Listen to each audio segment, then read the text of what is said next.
हाँ जी, आज का टॉपिक है हमारा वाई नॉन कॉरपोरेशन। अभी तक लेसन में आपने पढ़ा कि गांधी जी ने देखा कि जब तक हम हिंदू मुस्लिम एक नहीं होंगे तब तक इंडिया को आज़ादी नहीं मिलेगी। इसलिए उन्होंने डिसाइड किया कि वो खिलाफत मूवमेंट को सपोर्ट करेंगे। अब खिलाफत मूवमेंट को सपोर्ट करने का क्या मतलब था? वाई नॉन कॉरपोरेशन, यानी वो नॉन कॉरपोरेशन मूवमेंट की स्टार्ट करेंगे। अपनी बुक हिंद स्वराज में महात्मा गांधी ने ये बताया कि ब्रिटिश लोगों का रूल इंडिया में इसलिए है क्योंकि हम लोग उनके साथ कॉपरेट करते हैं। देखो, कोई भी ऑफिस का काम था, कुछ भी था, इंडिया का केस अलग था। साउथ अफ्रीका का आपने 9th में पढ़ा है ना, रेशियल डिस्क्रिमिनेशन जो वो लड़े थे नेल्सन मंडेला, वहाँ का केस अलग था। साउथ अफ्रीका भी कॉलोनी थी, लेकिन बहुत सारे ब्रिटिशर्स वहाँ जाके बस गए थे, अंग्रेज़ वहाँ जाके रहने लग गए थे। लेकिन इंडिया में अंग्रेज रहने इतने नहीं आए थे। उन्होंने क्या किया था, हम इंडियंस को इंग्लिश बहुत अच्छी सिखा दी थी, क्योंकि कोई भी तुम ऑफिस में जाओ, कुछ भी हो, एडमिनिस्ट्रेटिव पेपर वर्क तो आता है, उन लोगों को तो इंग्लिश ही आती थी। तो यहाँ पे उन्होंने सिखा दी थी। और कुछ भी ऑफिस का काम होता था, उनके खोले हुए कॉलेज थे, उनके खोले हुए स्कूल थे, वो सब हम वहाँ पे जाते थे। तो गांधी जी का कहने का मतलब ही यही है। ओके, तो अब यहाँ पे वही कह रहा है कि हम जो वो करते थे, उसकी हेल्प करते थे ब्रिटिशर्स की, उसी की वजह से ब्रिटिशर्स इंडिया में टिके हुए थे। अगर हम वो काम करना बंद कर दे तो वो कितनों को लाएंगे, कितने अंग्रेज़ों को लाएंगे इंडिया में अपना काम कराने के लिए? Not possible.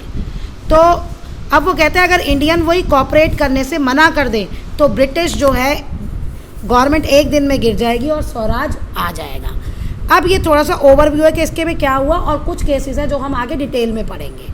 अब इसमें क्या है, नॉन कॉरपोरेशन मूवमेंट जो है, नॉन कॉरपोरेशन वो मूवमेंट कब बन गया? गांधी जी ने क्या कहा कि ये अलग अलग स्टेजेस में होगा। पहले क्या होगा कि सब अपने जो गवर्नमेंट ने अवार्ड दिए हैं ना, गवर्नमेंट ने जिसको जो भी अच्छा काम करने के लिए अवार्ड किया है वो वापस कर देंगे, जो भी उनको टाइटल्स मिले हैं वो वापस कर देंगे। सिविल सर्विसेज, आर्मी, पुलिस, जहाँ जहाँ लोग नौकरी करते हैं वो वहाँ पे बॉयकॉट कर देंगे, वहाँ का ओके नहीं जाएंगे। स्कूल, फॉरेन गुड्स, यानी जो बाहर मिल का अपना बड़ा हुआ इंडिया में आता था उसको परचेज नहीं करेंगे। और फिर क्या हुआ, जब गवर्नमेंट ने रिप्रेशन वही दबाने की पॉलिसी ली तो फिर full civil disobedience campaign launch हुआ। समर 1920 में थ्रू द महात्मा गांधी और शौकत अली ने बहुत सारे लोगों का सपोर्ट इकट्ठा कर लिया इंडिया में, बहुत सारे मिलके। अब इसी में एक केस है कि अभी कहा ना कि लेजिस्लेचर मतलब असेंबली होती थी, उस समय भी इलेक्शंस होते थे। जैसे आज हम नेता चुनते हैं, उस समय भी चुने जाते थे। लेकिन आपने वो पढ़ा है ना डेमोक्रेसी 9th में, जब तक कि रियल पावर जनता के चुने हुए लोगों के हाथ में ना हो तब तक वो डेमोक्रेसी नहीं होती। सेम था, चुने तो जाते थे लेकिन असली डिसीजन कौन लेता था? अंग्रेज। ये तो बस क्या था, ये चुने जाते थे, ये अपनी थोड़ी प्रॉब्लम रख देते थे, लोगों की प्रॉब्लम रख देते थे। अब वो ब्रिटिशर्स का मन कि वो उसको सॉल्व करें या ना करें। तो उस इलेक्शन का भी बॉयकॉट, तो कुछ चाहते थे, कांग्रेस के अंदर टसल था इस बारे में, कुछ चाहते थे कि नई इलेक्शन लड़ना चाहिए और कुछ चाहते थे कि इलेक्शन नहीं लड़ने चाहिए, जो नवंबर 1920 में होने थे। तो उन्होंने कहा कि नहीं, फिर एंड में दिसंबर 20 में नागपुर में ये हुआ कि भाई नहीं, इलेक्शन नहीं लड़ेंगे, वही हम अपना नॉन कॉरपोरेशन मूवमेंट जो है स्टार्ट रखेंगे। अब देखिए नॉन कॉरपोरेशन मूवमेंट कहाँ कहाँ हुआ, किन किन लोगों ने पार्टिसिपेट किया। अभी जो आपने थोड़ा सा ओवरव्यू पढ़ा, ये कुछ जगह का डिटेल का है, स्वराज का मतलब का भी है, ठीक है। कि लोगों ने ना मज़ेदार बात किया, स्वराज का ना अलग अलग मतलब लिया, सब लोगों के लिए स्वराज का अलग अलग मतलब था, वो भी पढ़ोगे। पहले है मूवमेंट इन टाउन्स, ये 3 उसमें आता है क्वेश्चन, मूवमेंट इन टाउन्स वो करके। अब मूवमेंट ऑफ टाउन्स में इंपॉर्टेंट है कि नॉन कॉरपोरेशन मूवमेंट हुआ लेकिन बाद में वो कमज़ोर पड़ गया। क्यों? अब शहरों में क्या था, शहरों में मिडिल क्लास लोगों ने पार्टिसिपेट किया। अब क्या किया, वो मिडिल क्लास लोग, हम जैसे लोग क्या करते हैं, स्कूल जाते हैं, कॉलेज जाते हैं, दफ्तर, ऑफिस, ये सब जाते हैं ना, तो हम ये सब काम नहीं करेंगे जो अंग्रेज़ों के अंडर था, वहाँ हमने जाना बंद कर दिया। वही हुआ, देखो थाउजेंड्स ऑफ स्टूडेंट्स स्कूल का छोड़ दिया, है ना, गवर्नमेंट कंट्रोल स्कूल छोड़ दिए, कॉलेज, हेडमास्टर, टीचर्स ने रिज़ाइन कर दिया, लॉयर्स ने अपनी लीगल प्रैक्टिसेस जो लॉ करने जाते थे उन्होंने छोड़ दिया। इलेक्शन, अभी इलेक्शन की बात हो रही थी ना कि बॉयकॉट करेंगे, सिर्फ एक पार्टी, जस्टिस पार्टी, जो नॉन ब्राह्मण पार्टी थी, वो लड़ी क्यों? क्योंकि ब्राह्मण को ज़्यादा वो दिया जाता था ना एक्सेस। तो उन्होंने कहा कि काउंसिल में हम करेंगे समथिंग दैट इज़ ओनली ब्राह्मण हैड एक्सेस टू, यानी ब्राह्मणों को जो मिला हुआ है राइट्स, तो नॉन ब्राह्मण सोचे कि हम इलेक्शन लड़ेंगे तो शायद वो हमें मिल जाएगा, क्योंकि ऑब्वियसली वही जीतेंगे, कोई और पार्टी तो लड़ नहीं रही। तो ये आपका MCQ का क्वेश्चन बन सकता है।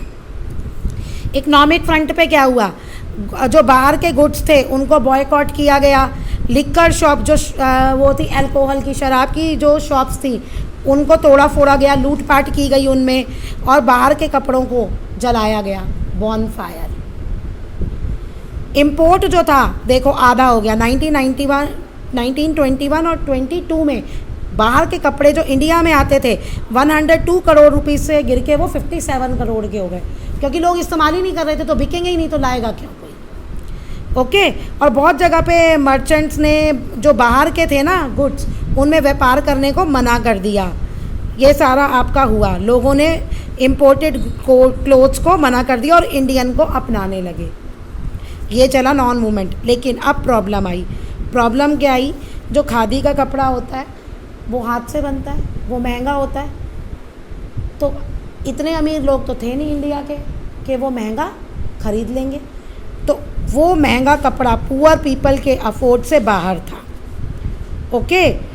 अब आपने ब्रिटिश के स्कूल्स छोड़ दिए, ब्रिटिश के कॉलेजेस छोड़ दिए बच्चों ने, तो इतने इंडियन इंस्टीट्यूशन नहीं थे अपने कि वो वहाँ जाके पढ़ सके। तो धीरे धीरे वही इंडियन इंस्टीट्यूशन सेट भी नहीं हो सकते थे। एक दिन में तो एक स्कूल और कॉलेज बनाना 1 महीने में 2 महीने में आसान नहीं है। ओके। तो यही तो इसी की वजह से वो मूवमेंट जो था वो स्लोप हो गया। Students and teachers begin tickling back. Tickling मतलब धीरे धीरे वो वापस वहीं जहाँ से उन्होंने रिज़ाइन किया था वो वहीं जाने लगे।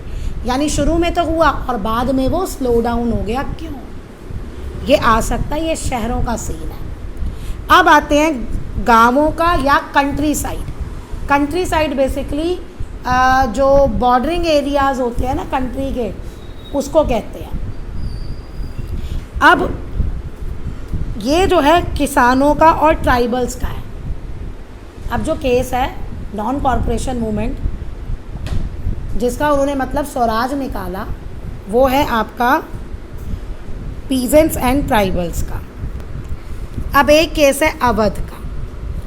अवध में जो मेन लीडर थे वो थे बाबा रामचंद्र, एक सन्यासी थे जो फिजी में थे पहले, और इंडेंचर्ड लेबर मतलब बिना पैसे के ज़बरदस्ती काम करवाया जाता था। अब वो जो थे आ गए इंडिया, तो वो किसके खिलाफ लड़े? लैंडलॉर्ड और ताल्लुकदार्स, यानी जो अमीर लोग थे गांवों में, जो गरीबों को, किसानों को एक्सप्लॉइट करते थे। कैसे एक्सप्लॉइट करते थे? अब जब वो किसान उन पे उनकी ज़मीन रेंट पे लेता था तो वो बहुत ज़्यादा हाई रेंट लेते थे, बहुत ही ज़्यादा, ज़रूरत से ज़्यादा रेंट लेते थे और दूसरे टैक्सेस लेते थे। सेसेस मतलब दूसरे टैक्सेस। पीजेंट्स को लैंडलॉर्ड के घर पे काम करना पड़ता था, बेगार मतलब बिना पैसे लिए काम कर लेते थे, बदले में कोई पैसे भी नहीं मिलते थे। अब जिसने टेनेंट्स है, किराएदार है, उसने ज़मीन ली है, उसे कभी भी कह देते थे कि ज़मीन को खाली कर दो, कोई सिक्योरिटी नहीं थी। ठीक है। अब जैसे लीज़ पे लेते हैं तो कहते हैं ना मैंने 4 साल के लिए लीज़ पे ले ली, 5 साल के लिए ले ली। 4-5 साल लीज़ पे लेने का मतलब है कि जब आपका टाइम पीरियड हो जाएगा ना, तभी जो आपका ओनर है, लैंडलॉर्ड है, वो उसको खाली करवा सकता है, उससे पहले वो नहीं करवा सकता। आपका मन आप कर सकते हो, टेनेंट का मन वो कर सकता है, लेकिन ओनर खाली नहीं। तो ऐसा कोई भी एग्रीमेंट नहीं होता था। तो वो इनसे सबसे दुखी थे। ओके। अब जब ये उन्हें ये पता चला भाई नॉन कॉरपोरेशन मूवमेंट हो रहा है, मतलब क्या, कॉपरेट मत करो, तो अब उन्होंने भी क्या कहा, उन्होंने भी शुरू कर दिया, कह रहे हमारा जो टैक्स तुम कलेक्ट करते हो उसको कम करो, बेगार को ख़त्म करो और सोशल बॉयकॉट करो जो उनको दुखी करते हैं। जो अमीर लोग थे, लैंडलॉर्ड, तालुकादार, उनका सोशल बॉयकॉट करो। सोशल बॉयकॉट मतलब उनको कोई भी सर्विसेज मत दो। तो ये देखो बहुत सारी जगह पे न्याय धोबी बंद ऑर्गेनाइज हुए पंचायत से, जहाँ पे लैंडलॉर्ड को बाल काटना और कपड़े धोने की मना कर दिया कि हम तुम्हारा ये काम नहीं करेंगे। जून 20 में जवाहरलाल नेहरू गए अवध के विलेजेस में, विलेजर से बात की और उनकी दुखों को, ग्रीविजेंसेस मतलब होता है दुख, उनके दुखों को जाना। अक्टूबर में उन्होंने ये सेटअप किया उद किसान सभा, जिसके हेडेड बाय जवाहरलाल नेहरू, बाबा रामचंद्र, कुछ अलग लोग थे जो उसके मेन मेंबर थे, हेड में थे। 1 महीने के बाद 300 ब्रांचेस हो गई, ठीक है, इस इंस्टीट्यूशन की। और non corporation movement began the following year, अब अगले साल जब हुआ, नेक्स्ट ईयर की बात हो रही है। अब जिस तरह से ये हो रहा था अवध में लोगों का स्ट्रगल, उससे जो, एक मिनट रुको, Congress was to integrate Awadh into the wider struggle. अब अगले साल जो नॉन कॉरपोरेशन मूवमेंट था, कांग्रेस चाहती थी ये भी उसमें पार्टिसिपेट करें, मतलब कंबाइन कर दें पीजेंट्स मूवमेंट। लेकिन जिस तरह से वहाँ अवध में मूवमेंट हो रहा था उससे कांग्रेस की लीडरशिप खुश नहीं थी। क्यों? क्योंकि थोड़ी सी वायलेंस हो रही थी, इसलिए वो खुश नहीं थे। देखो जैसे 1921 में ये मूवमेंट फैला, तालुकादार और मर्चेंट के घरों पे हमला किया गया, बाज़ारों को लूटा गया, ग्रेन होल्ड्स मतलब जो गेहूँ या जो चावल वगैरह ग्रेन्स है ना, सीरियल्स जो उन्होंने जमा करके रखी हुई थी स्टोर करके, उनको लूट लिया गया। बहुत सारी जगह पे क्या हुआ, लोकल लीडर्स ने किसानों को कहा कि गांधी जी ने कहा है कोई टैक्सेस नहीं देने, और जो लैंड है ना वो दोबारा से जैसे गांव की वो अमीरों की है वो सब गरीबों में बांट दी जाएगी, लैंड बांट दी जाएगी। तो गांधी जी के नाम पे ये सब वो करने लगे, और उनके लिए यही था नॉन कॉरपोरेशन, मतलब हमें लैंड मिल जाएगी, हमें टैक्सेस नहीं देने, हमें लैंडलॉर्ड के लिए बिना पैसे कोई काम नहीं करना। ये वहाँ का केस था। अच्छा, अब आपने वो विलेजेस का केस देख लिया किसानों का। अब ट्राइब्स क्या होते हैं? जंगलों में रहते हैं, फॉरेस्ट में रहते हैं, और अपने सारा जो उनका है, उनके रीति रिवाज भी जंगल के चारों ओर घूमते हैं, जंगल के अंदर, मतलब चारों ओर मीन्स कि जंगलों से बाहर वो नहीं सोच सकते, और जो उनको चाहिए अपनी लाइवलीहुड के लिए वो भी उन्हें फॉरेस्ट से मिलता है। 9th में फॉरेस्ट सोसाइटी वाला पढ़ा था ना कि अंग्रेज़ों ने क्या किया था, ये वहीं से एक केस है। ओके, अब ये केस है ट्राइबल पीजेंट्स का। अब क्या था उनके पास भी, भाई उन्होंने महात्मा गांधी के मैसेज और स्वराज का कैसे मतलब निकाला, ये है। अब गुडम हिल्स आंध्र प्रदेश की है, वहाँ का है। वहाँ पे जो लोग थे ना वो मिलिट्री गुरिल्ला वॉर लड़ते थे, मतलब छुप के जैसे ही कोई आए हमला कर दो। ओके, अब ये वो फॉर्म थी। वॉलियंस तो कांग्रेस या महात्मा गांधी तो अप्रूव करते नहीं थे। आपने पहले ही पढ़ा है जो उसका मूवमेंट का सारा बेस था वो सत्याग्रह था, यानी नॉन वायलेंस, और ये छुप के ही आक्रमण करते थे और मार देते थे, हमला करते थे। तो ये अब लेकिन इसमें क्या था, कहते जैसे दूसरे फॉरेस्ट रीजन में था ऐसे ही इसमें भी कॉलोनियल गवर्नमेंट ने क्या किया, जंगलों के एरिया को क्लोज़ कर दिया, लोगों को वहाँ, ट्राइबल लोगों को वहाँ जाने से मना कर दिया। वो अपने जानवर भी वहाँ चरने के लिए नहीं भेज सकते, ना वो फ्रूट्स कलेक्ट कर सकते, ना वो फ्यूल वुड, लकड़ियाँ जलाएंगे तभी चूल्हा उनका जलेगा ना, वो मना कर दिया। अच्छा, अब इससे लोगों को गुस्सा आ गया, हिल के लोगों को गुस्सा आ गया। कहते हैं उनके सिर्फ लाइवलीहुड मीन्स के उनकी जीविका ही नहीं प्रभावित हो रही थी, बल्कि उनके ट्रेडिशनल राइट भी मना हो रहे थे। डिनाइड मतलब क्योंकि उनके जंगलों में ही उनका सब कुछ होता था, वहाँ उनको जाने नहीं दिया जा रहा, तो वो सब उनको गुस्सा आ रहा था। जब गवर्नमेंट ने कहा, ऊपर से गवर्नमेंट ने क्या कहा, बेगार करो, मीन्स बिना पैसे के काम करो। क्या करना है वहाँ पे काम, क्या काम करवा रहे थे वहाँ, रोड बनवा रहे थे। तो लोग इससे विद्रोह कर दिया उन लोगों ने, और इनको जो लीड करने आया, इनका जो हेड बना वो था एलूरी सीताराम राजू। वो कहते थे कि इसके पास ना स्पेशल पावर्स है, ये भगवान का अवतार है, ये भविष्यवाणी कर सकता है और लोगों को ठीक कर सकता है, ऐसा मानते थे वो। ओके, तो अब वो गांधी जी से इंस्पायर्ड था, नॉन कॉरपोरेशन मूवमेंट से, और उसने लोगों को कहा कि खादी पहनो और पीना छोड़ दो। लेकिन वो एक चीज़ में था, वो नॉन वायलेंस के अगेंस्ट था और वायलेंस के साथ था, क्योंकि वो तो लड़ते ही थे ना गुरिल्ला वार।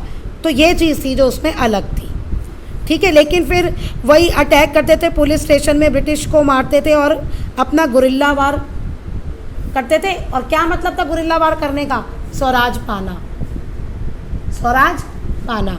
लेकिन स्वराज पाने का यहाँ मतलब क्या था, हम जंगलों में जो पहले करते थे हमें वैसे ही करने दिया जाए। स्वराज का मतलब कि ब्रिटिशर्स को बाहर निकालो और इंडिया को आज़ाद करो, ये बाद में समझ में आया। सबके लिए अभी स्वराज का मीनिंग अलग अलग था, ठीक है। अब अब एंड में राज उसको पकड़ लिया गया और उसको फांसी दे दी गई। अब देखो नेक्स्ट है स्वराज इन प्लांटेशन। प्लांटेशन तुम्हें पता है ना, बड़े बड़े वो प्लांटेशन जहाँ टी और कॉफ़ी प्लांटेशन एग्रीकल्चर में पढ़ा है ना, बड़े बड़े फार्म्स होते हैं वो। अब इन लोगों ने क्या मतलब निकाला स्वराज का। प्लांटेशन वर्कर असम में था, तो एक बार जो वहाँ काम करने चला गया ना, उसको दोबारा से अपने घर नहीं जाने दिया जाता था, ठीक है। एक लॉ पास किया गया जिसमें ये कहा गया कि वो ना इधर उधर फ्रीली मूव नहीं कर पाएंगे और प्लांटेशन में ही रहेंगे, और अगर उनको घर जाना है तो वो परमिशन लेके जाएंगे, लेकिन ऐसी परमिशन कोई उनको दी नहीं जाती थी। मतलब वो परमिशन भी मानने जाते थे तो उनको मना कर दिया जाता था। तो वो कन्फाइंड मतलब एक ही एरिया के हो गए, जैसे जेल नहीं हो जाती वैसे हो गए। अब जब उन्होंने नॉन कॉरपोरेशन मूवमेंट सुना तो क्या हुआ, उन्होंने अथॉरिटीज़ की बात मानने से इनकार कर दिया। 1000 और वर्कर्स ने प्लांटेशन छोड़ दी और अपने घर की ओर चल पड़े। लेकिन अब उनके लिए प्लांटेशन का क्या मतलब था, उनका क्या कहते, देखो गांधी राज वॉज कमिंग, और हम अपने घर में चले जाएंगे जहां हमें लैंड मिल जाएगी और हम वहां खेती करेंगे। तो इनके लिए स्वराज का क्या मतलब था, हम प्लांटेशन वापस नहीं आएंगे, यहाँ से हमें आज़ादी मिल जाएगी प्लांटेशन से, अपने गांव जाएंगे खेती करेंगे।